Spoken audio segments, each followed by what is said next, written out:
लागू होगा कि साहब असम और उसके अलावा कुछ अपन अनुसूचित क्षेत्र को छोड़ दें, और अनुसूचित क्षेत्र कौन कौन से साहब वो 1 अप्रैल 1972 के पहले तक भारतीय संविधान की 6ठी अनुसूची के 20वें पैरे में पहले जुड़े हुए थे, वो अनुसूचित क्षेत्र एक्चुअली हुआ क्या 1972 में 1974 हाँ 1974 होगा, हो सकता है 2 है सर, 2 होगा, हो सकता है, वो तो तुम देख लेना, वो तो फैक्चुअल बात है।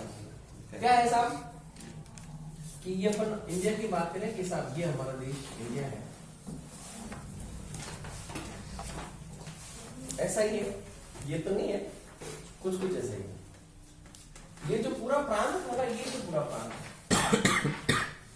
ये पूरा प्रांत असम क्षेत्र कहलाता है। एक तो अपन ये नागालैंड को छोड़ दें, यह नागालैंड पर लागू नहीं है। एक ऐसे क्वेश्चन पूछ लेता हूं रैंडम महेश, इंडियन कॉन्स्टिट्यूशन में 370 के बाद में 370 के बाद में 370 ए नहीं 371 के बाद में 371 ए 371 बी 371 सी इस तरह के आर्टिकल दे रखे हैं, ठीक है ना। नागालैंड को भी विशेष राज्य का दर्जा दिया है। कौन से अनुच्छेद में एक विशेष राज्य का दर्जा दिया है? 370 ए नहीं 71 ए क्या कहता है? A for Apple. एप्पल आपने किसको दे दी? नागाबाबा से नागालैंड 370 ए। ऐसे वो याद किया था 370 नहीं 371 सी में क्या था? सी फॉर कैट। केट के गले में घंटी। घंटी की जगह क्या बांधा था? मणि। मणि से मणिपुर। ठीक है। ये 1972 में असम राज्य जो था, असम राज्य को फिर बाद में छोटे छोटे राज्यों में बांट दिया था, ठीक है। तो एक तो नागालैंड क्षेत्र हो गया और एक छोटे छोटे से ट्राइबल क्षेत्र हो गया, अनुसूचित जनजाति क्षेत्र हो गया, वहां पर ये लागू नहीं होंगे। पर यदि वहां की स्टेट चाहे तो एक स्पेशल नोटिफिकेशन करवा के जारी उनको लागू करवा सकता है। कौन कौन से अधिनियम लागू होंगे ऑलरेडी?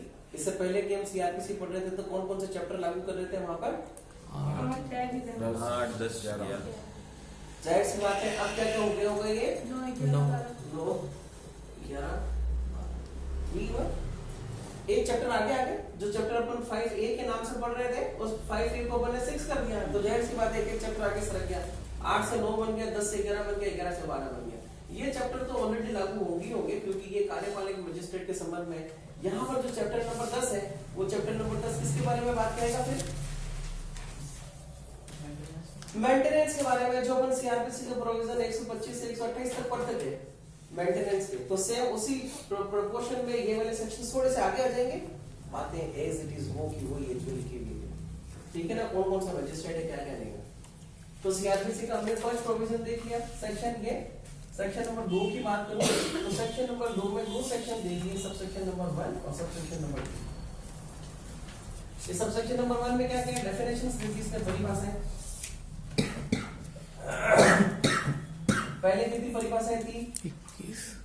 2A से लेकर 2Y तक थी, और एक को मैं और जोड़ दूं 2W, एक को और जोड़ दूं तो टोटल कितनी होगी? मान लो इसको शामिल कर दे तो 2Z तक हो गई, 26 हाँ 26 होगी, मतलब 2Z नहीं करके 26 हो गए। इन सेक्शंस में से 5 सेक्शन हटाए गए, 5 धाराएं हटाई गई। कौन कौन सी धाराएं हटाई साहब? नंबर 1 महानगर क्षेत्र, मेट्रोपॉलिटन एरिया को हटा दिया। नंबर 2 के हटा दिया, 2K हटा दिया, लीगल हटा दिया। नंबर 3 प्रिस्क्राइब हटा दिया। नंबर 4 ट्रांसपोर्टेशन हटा दिया, ट्रांसपोर्टेशन हटा दिया। सॉरी 4 धाराएं। कौन कौन सी धाराएं हटाइए? महानगर क्षेत्र, फीडर, प्रिस्क्राइब और ट्रांसपोर्ट का मतलब क्या हुआ?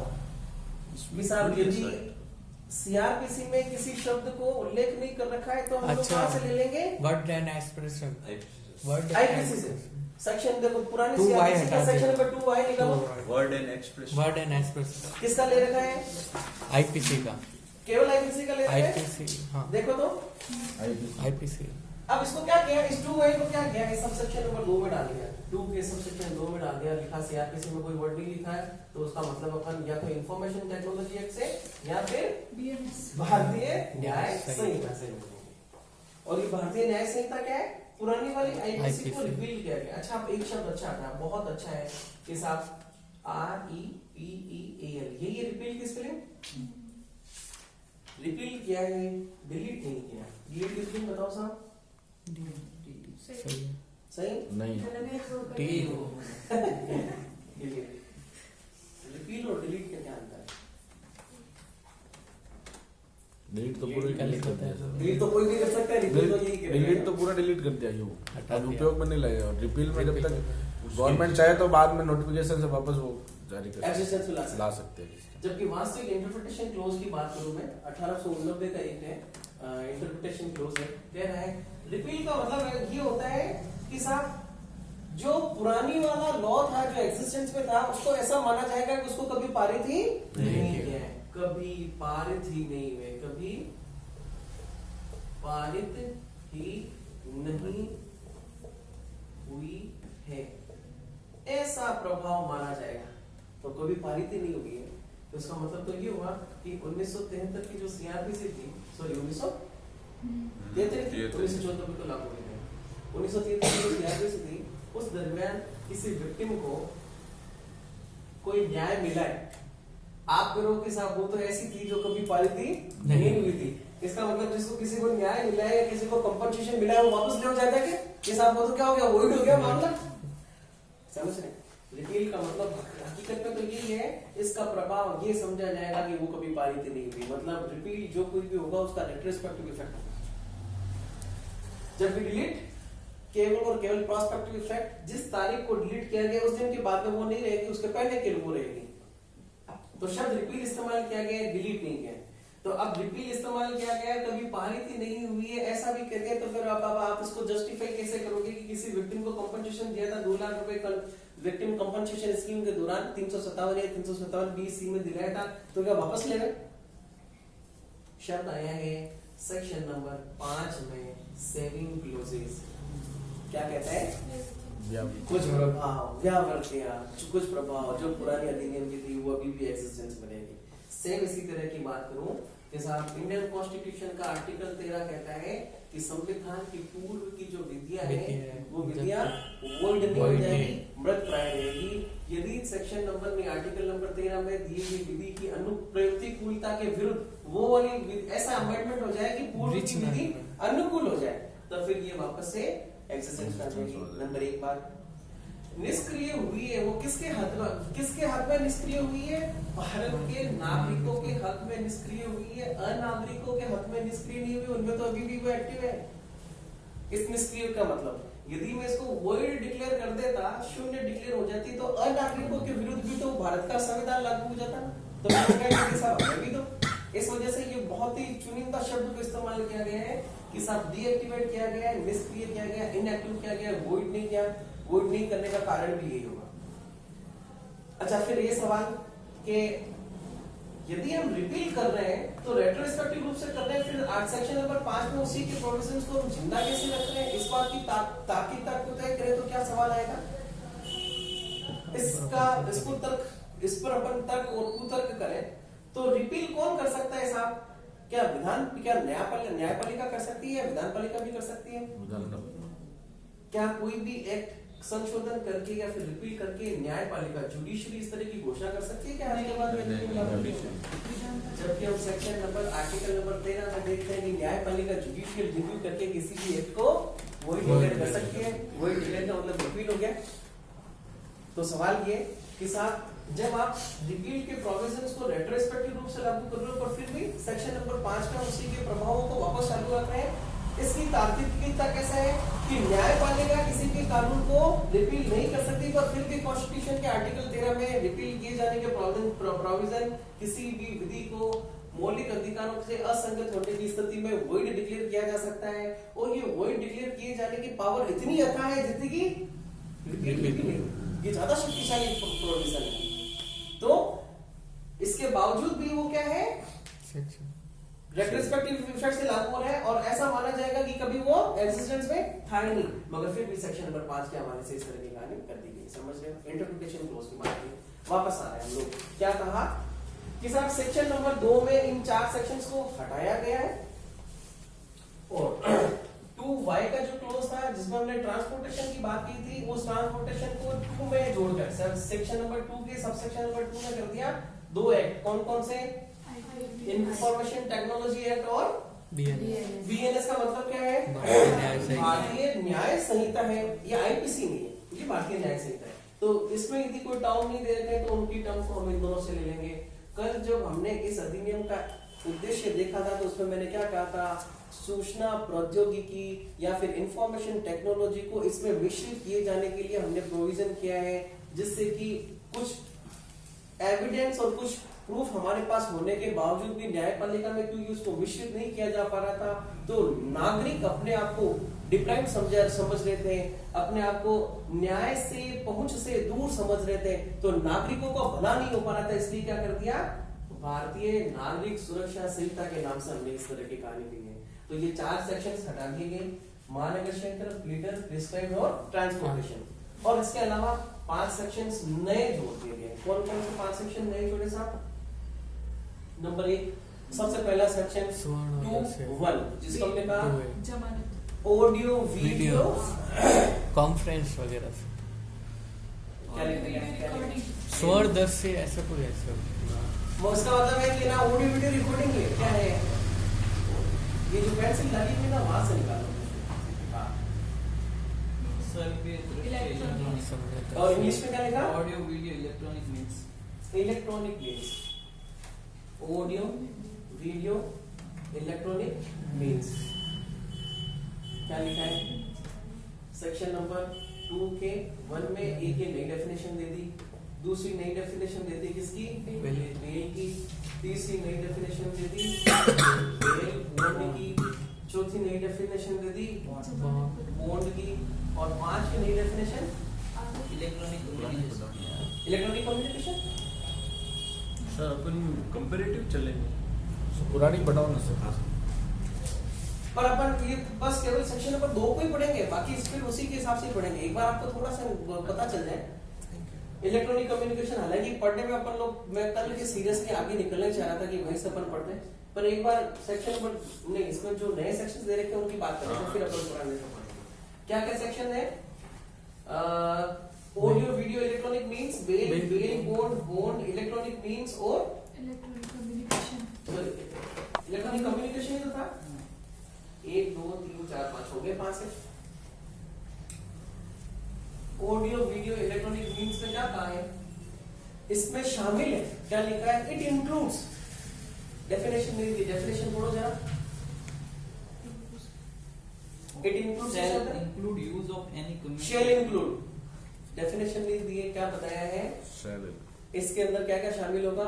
ये शामिल होगा। एक बार हिंदी में पढ़ो जरा कुछ भी। श्रव्य दृश्य इलेक्ट्रॉनिक से अधिकृत हैं और इसके अंतर्गत वीडियो कॉन्फ्रेंसिंग के प्रयोजनों के लिए पहचान की आदेशिकाओं को अभिलिखित करना, तलाशी और अभिग्रहण या साक्ष्य, इलेक्ट्रॉनिक संसूचना का पारिश्रम और ऐसे अन्य प्रयोजनों के लिए। आप मेरे को दो, बहुत ज्यादा हिंदी बहुत ज्यादा क्लिष्ट हो गई। Audio video electronic means shall include use of any communication. ये हो गया कम्युनिकेशन डिवाइस। कम्युनिकेशन डिवाइस, ठीक है। For the purpose of video conferencing, ये जो कम्युनिकेशन डिवाइस है वो किस लिए इस्तेमाल किए जा रहे हैं? Video conferencing. एक दूसरा recording of process, recording of process की देख लेना आप लोग। चलो ये भी इम्पोर्टेंट है, नहीं तो अपन इस पे क्यों खींचा। बेल की बात हुई थी कल हमारी, क्या कहा था? बेल ने रिलीज करना है किसको? अक्यूज को, एक्यूज्ड को या सस्पेक्टेड। कहां से रिलीज करना है? किसी भी प्रकरण पर, लॉफुल कस्टडी से, विधि के अभिरक्षा से उसको करना है। और किस पर करना है? बंद पत्र या जमानत, बंद पत्र पर या जमानत पत्र। अब बंद पत्र क्या है और जमानत पत्र क्या है? ये रहा बेल बॉन्ड क्या है और बॉन्ड क्या है। बेल बॉन्ड में क्या होता है? किसी भी आदमी को जमानत पर छोड़े जाने के लिए उसके पर्सनल बॉन्ड के साथ साथ में उसे कहा जाता है कि किसी व्यक्ति को और लेके आओ जो कि क्या हो आपका सिक्योरिटी श्योरिटी हो। अच्छा, इसकी खुद की कुछ पेनल्टी को नहीं, इसकी खुद की कुछ प्रॉपर्टी को कागज के रूप में यहाँ रखा जाएगा और कहा जाएगा यदि आप नहीं आते हो तो फिर आपकी प्रॉपर्टी हम सीज कर सकते हैं। इसी तरह से एक श्योरिटी को भी लेके आओ और श्योरिटी भी अपनी जमानत किसी प्रॉपर्टी के रूप में देता है कि सर यदि ये नहीं आता तो आप मेरी प्रॉपर्टी को वो करने के लिए वो तैयार रहेंगे या फ्री रहेंगे। बॉन्ड, बेल बॉन्ड में श्योरिटी जरूरी है और बॉन्ड में श्योरिटी की आवश्यकता नहीं।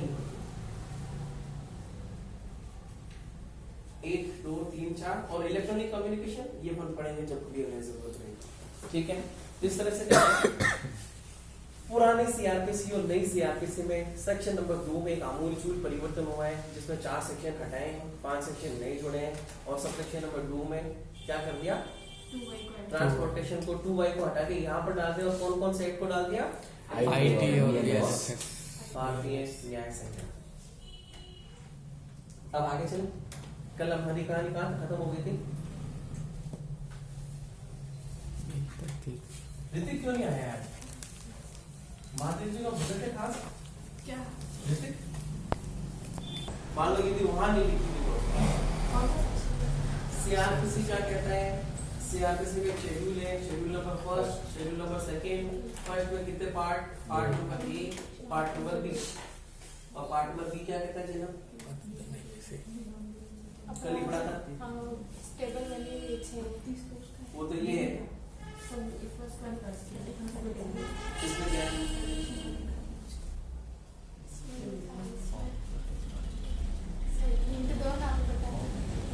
हिसाब ऐसे फॉर्मेट्स में 56 इंच का सीधा अपन ने बढ़ा के कितने इंच का कर दिया, पहले 56 फॉर्मेट्स थे, अब 58 नगमा क्या है यहाँ पर,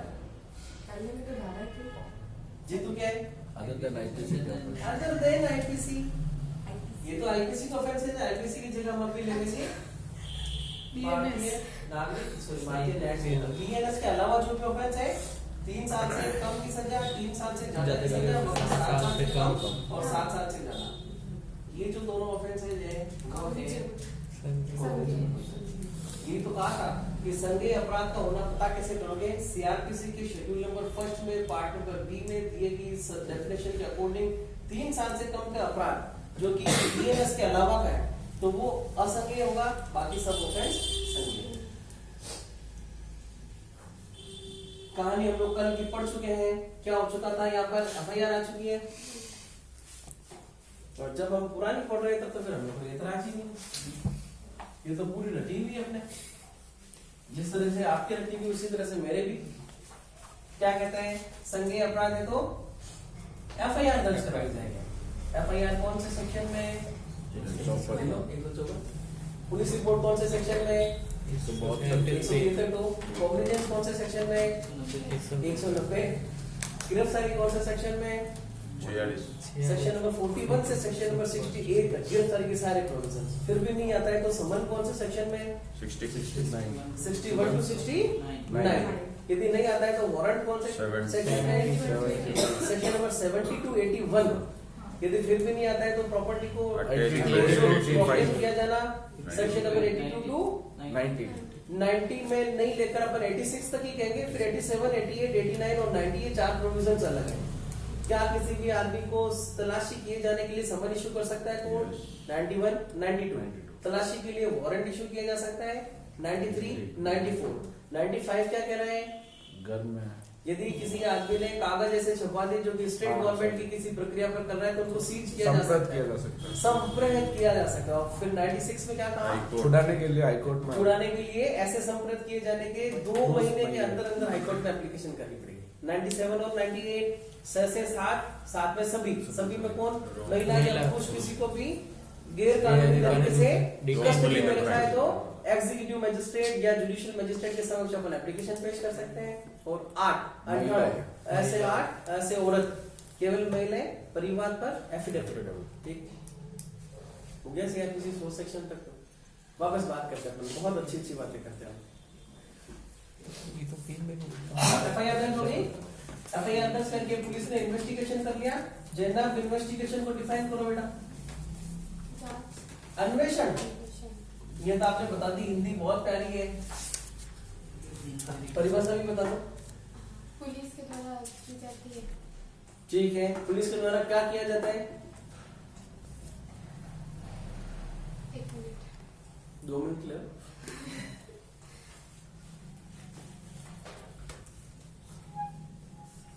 FIR के बाद पुलिस ऑफिसर जैनब ने नगमा इन्वेस्टिगेशन ऋतिक के पास में बैठ के उसका क्या आ गया क्या सर? नहीं सर। कल बताया था ना इन्वेस्टिगेशन क्या था महेश? सर पुलिस के द्वारा साक्ष्य एकत्रित तथ्यों करने के के लिए। साक्ष्यों को एकत्रित किया जाना पुलिस के द्वारा, ये इन्वेस्टिगेशन है। इन्वेस्टिगेशन करके कहानी कहाँ आ रही है? जांच से आगे कहाँ निकलेगी? कॉग्निजेंस। जांच के बाद में कॉग्निजेंस लेकर देंगे, संज्ञान लिए जाकर विचार विश्लेषण। इन्वेस्टिगेशन साक्ष्यों को एकत्रित किया जाना, to collect the evidence by the police officer. Inquiry magistrate या किसी मजिस्ट्रेट के द्वारा प्रस्तुत किए गए तथ्यों की सत्यता की जांच करना है ना। कॉग्निजेंस मजिस्ट्रेट के द्वारा जुडिशियल माइंड अप्लाई करना कि आगे प्रोसीडिंग स्टार्ट करनी है। नहीं करनी है। सेक्शन नंबर 190 में संज्ञान लिए जाने के बारे में बताया, सबसेक्शन नंबर 1 और सबसेक्शन नंबर 2। सबसेक्शन नंबर 1 के 3 पार्ट है, ए, बी और सी, जिसमें लिखा कोई भी मजिस्ट्रेट संज्ञान ले सकता है कंप्लेंट पर, परिवार पर, पुलिस पुलिस रिपोर्ट पर, सुमो मोटो। सुमो मोटो भी ले सकता है, स्वयं प्रेरणा पर भी ले सकता है। कौन लेगा?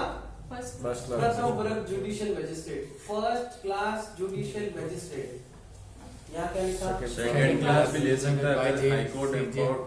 CGM कौन करे? High CGM, CGM। Chief judicial magistrate ने यदि उसको एम्पावर कर दिया तो वो भी कर सकता है। तो अपन एक काम करते हैं, कोर्ट्स देख लेते हैं, कोर्ट्स कौन कौन सी होगी और कौन कौन सी सजा दे सकता है। ये 3 तरह की प्रक्रिया चलती है साहब पूरे क्रिमिनल कोड में। अपन बात करें तो एक इन्वेस्टिगेशन है, एक इंक्वायरी है और एक ट्रायल। इंक्वायरी एक ऐसी प्रक्रिया है जो पुलिस अधिकारी और कोर्ट दोनों के मध्यस्थ रूप से भी की जा सकती है और कोर्ट के द्वारा भी की जा सकती है। इन्वेस्टिगेशन कंप्लीट पुलिस के द्वारा और trial complete court magistrate. Trial की डेफिनेशन को अभी भी नहीं बताया, इस नई वाली में भी नहीं बताया। हालांकि नई वाली में जमानत की डेफिनेशन को बता दिया, पहले जमानत को डिफाइन नहीं किया गया था। बेल क्या है लिख रखा था, बेलेबल ऑफेंस कौन से बेलेबल ऑफेंस, कौन से शेड्यूल में? फर्स्ट शेड्यूल के कौन से पैरा, कौन से फिफ्थ में, पार्ट ए के फिफ्थ में, पार्ट ए के table number fifth column column number 12 में बता रखा जमानती है जमानती का। ठीक है, तो पुलिस करता है साक्ष्यों को एकत्रित करना, न्यायालय के द्वारा इस बात की परीक्षा करना कि either he should take cognizance और नॉट, और ट्रायल किसी भी आदमी को एक्विटल और कन्विक्ट किए जाने की प्रक्रिया। ये पूरी जो हम बात कहेंगे ना, पूरी सीआरपीसी वो इसी के दरमियान चलेगी। जो इन्वेस्टिगेशन की बात है, ये जो अपन पुलिस अधिकारी की जो पुलिस को अपन एफआईआर दर्ज करवाते हैं, चैप्टर नंबर 12 की बात है, जो सेक्शन नंबर 154 से शुरू होकर सेक्शन नंबर 176 तक चलेगी। तो इंफॉर्मेशन दे रहे हैं कौन कौन से मैटर पर, कॉग्निजेबल ऑफेंस में भी और नॉन कॉग्निजेबल में। और जब मैं कॉग्निजेबल ऑफेंस की मैटर दे रहा हूं तो सेक्शन नंबर 154 में एफआईआर दर्ज की जाएगी, और सेक्शन नंबर 155 में कहा कि साहब नॉन कॉग्निजेबल की स्थिति में पुलिस अधिकारी एफआईआर दर्ज नहीं करेगा। वो एक रजिस्टर में ऐसी बात की सूचना दर्ज जरूर करेगा, और वैसे किसी भी आदमी को कहाँ भेज दिया जाएगा? कॉम्पिटेंट मैजिस्ट्रेट की कोर्ट में। अब सक्षम मैजिस्ट्रेट कौन होगा, इस तरह की बात बताई है सेक्शन नंबर 177 से सेक्शन नंबर 199 तक। क्या हुआ?